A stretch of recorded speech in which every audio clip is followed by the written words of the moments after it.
let me tell you how my life is a Christmas movie. My life is a movie in general. Like, I don't even want to think about all of it right now at this second, but let me tell you how my life is a Christmas movie. So, it starts off around, let's say, Thanksgiving time, right? And I realized that I just can't take it anymore at my job. Can't do it. Can't even find the will in me to go into the job and do the job. Like, as a server, every time someone sat down all nice and, cozy, looking for a good meal, my heart would drop a little bit inside, like, I have to go over there and serve them. And it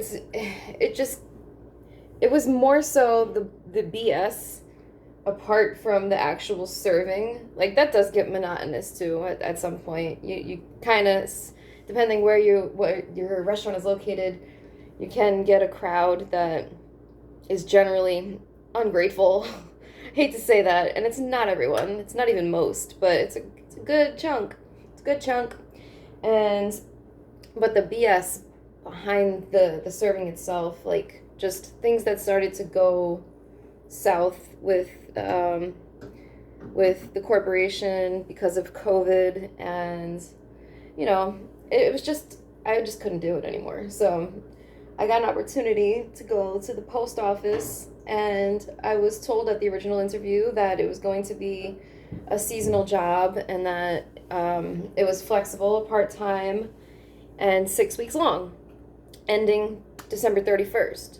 So I'm like, cool, I can like do both and save mad money, and then maybe even get a permanent position with the post office. That would be cool. It's closer to home, a lot closer to home. It's like a block away as opposed to an hour train ride away.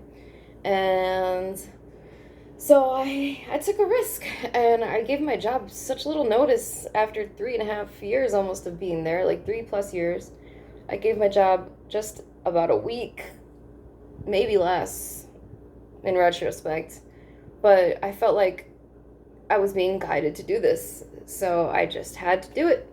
And I get to the post office, I speak with management, and they're like, oh, I don't know who told you that it's flexible or part-time, but you have to, if you're going to be here, it's going to be mandatory overtime, and that would require you to quit your job. So then they start telling me all these things like we actually are hiring 2 more people for the position that you're doing in the holiday season. So get an application in now.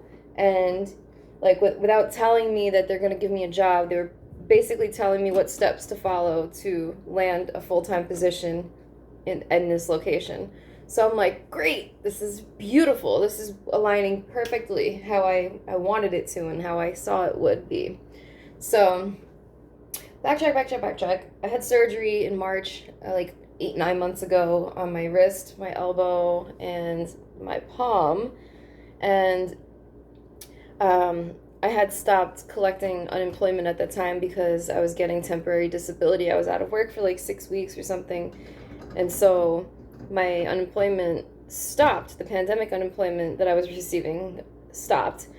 And I got the temporary disability, which was way less, like way less, hundreds a week less. And so now I'm not working, can't work, and I'm receiving way less money than I was. So I like essentially went broke. Like, all my money went to bills and rent, and I didn't have anything left over to roll over. So that was 8, 9 months ago, and I went back to work full time. I caught up with everything, thankfully, and I was able to start serving again after I healed up, and the money came back. But all that back pay was tied up because you know how unemployment is super busy right now. So they had escalated my accounts, my claim, and told me that I had to wait for someone to reach out. And I waited and waited and waited, like 8, 9 months I waited, and I never heard from anyone. I called like every few months just to check in. And so fast forward now, I'm in the post office. I quit Cheesecake to go to the post office in hopes that I would land a full-time position. I'm there for 2 weeks, And, uh, oof, the things I saw, first of all the talk from multiple supervisors, including the postmaster himself, introducing me to his boss, the district postmaster, like all these higher up people feeding me that I just need to put an application in and, they think I'd be a great fit. Then I started seeing a lot of red flags. Like everything that they told me was not what they said later. And like even down to you can take lunch whenever you want to now eventually it's like, no, we need you to take lunch at this time because we need someone in the building. Like the holiday season clerks were running the post office back in the back while the regulars were going home at their regular time. Like half of them were not even pulling overtime, and we were working like 60 hours a week or more. I had to leave one night because my heat broke in my apartment again, and the guy was coming to fix it he said 7 o'clock. So I was like, guys, I have to be home at 7 o'clock. And they're looking at me like, what makes you think you can leave? I'm like, you can't, what makes you think you can't let me leave? I've been here since 6 a.m. and it's 7 p.m. and I have to go home. And you want me back here at 6 in the morning? So I gotta go. Like, this is not my post office. And there was just a lot. So between that and then all of a sudden the position that I was told about was suddenly like, well, there are other locations hiring. I think Union City, Kearney, Hoboken, and I'm like, I told you I don't have a car. You told me that this was the position available. Like, what changed? They didn't have an explanation for what changed. So I'm like, okay, I'm starting to see a lot now. And there was an incident with the postmaster telling the regular employees to do something and it was incorrect, and then later, instead of owning up to what he did, he said that he never did that. And there were like 3 or 4 witnesses that would not make this up. Like, they have to work with this man every day, they're not going to make this up. I wasn't even there, I just witnessed the goings on of it. And I think the icing on the cake was a group of girls that targeted me as their like to bully, and I had to work like in the same vicinity. There was a scanner hanging from the ceiling, and there were about 5 or 6 of us every day that had to take packages off of a pallet, tons of pallets, and scan them. So you have 5, 6, 7, sometimes 8 people scanning packages under this one scanner or in the same like area right here, putting the packages, sorting them. And they made it pretty much their mission to make me uncomfortable.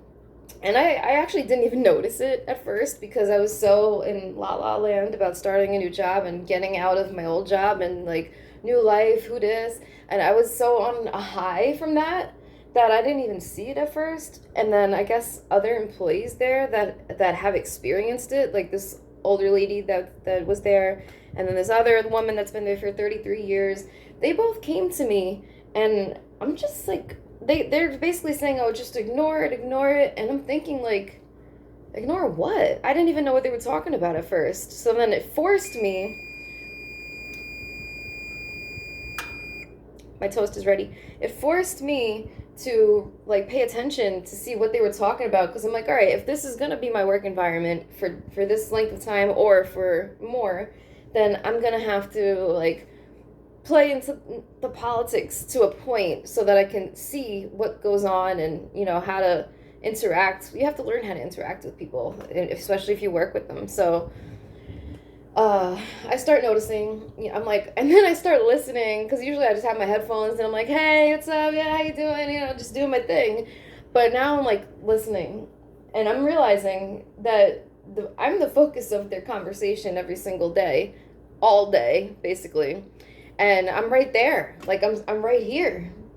And I don't know if they think I can't hear them or they just don't care if I can hear them, but I ignored it for the first week and a half. I just ignored it once I realized what's going on. I'm like, all right, this is bullshit. But eventually, they'll find another target, right? And then it got to a point where I think I was there for 14, 15 days, I don't know. And the last day, it was just, oh, my toast. It was just so it was impossible for me to stand there and have dignity and self-respect, knowing that they're talking this way about me and I'm not saying anything or doing anything. So a few times I did say, like I would say something and then they would just be like, oh, how dare you think we think that? Like, you know how it is. So I'm like, okay, wow, this is ridiculous.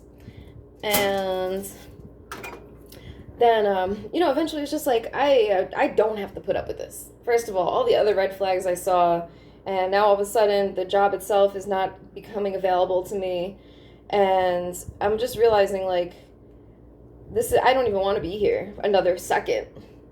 Not even another second.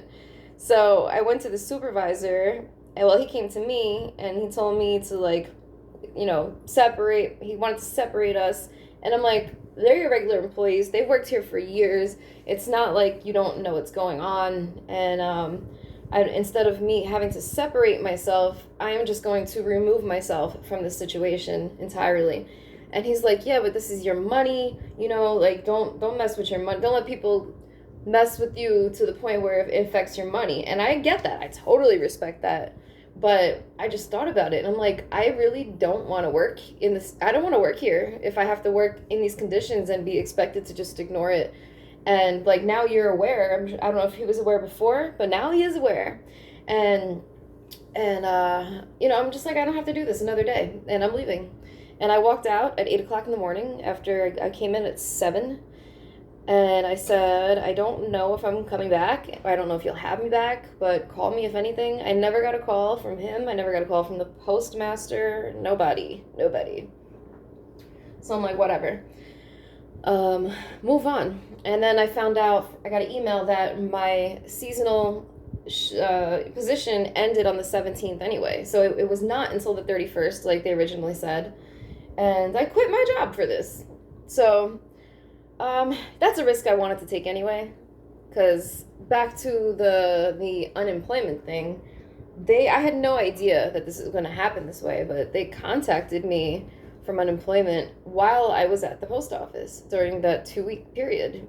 After 9 months of not hearing anything, they called me, and the woman said that my claims are available now, and this is like, it's nothing I can live off of forever, but it's definitely a nice chunk of change that has accumulated that I can take the time right now to just figure out my next move. And it's just crazy to me. Then, I left my job and at short notice, which is not what I wanted to do. I didn't want to disrespect the company that way or, the managers, whatever, but I just did what I felt guided to do, and I don't regret it. But, and now the Christmas movie part.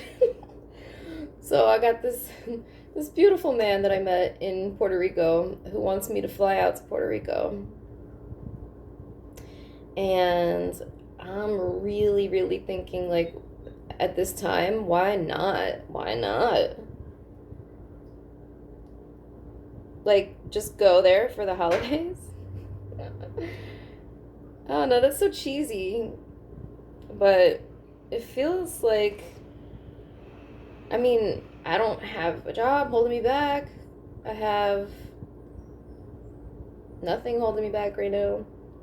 And I love Puerto Rico. I would love to go. So, I don't know, I might just do it. But yeah, that's my crazy life.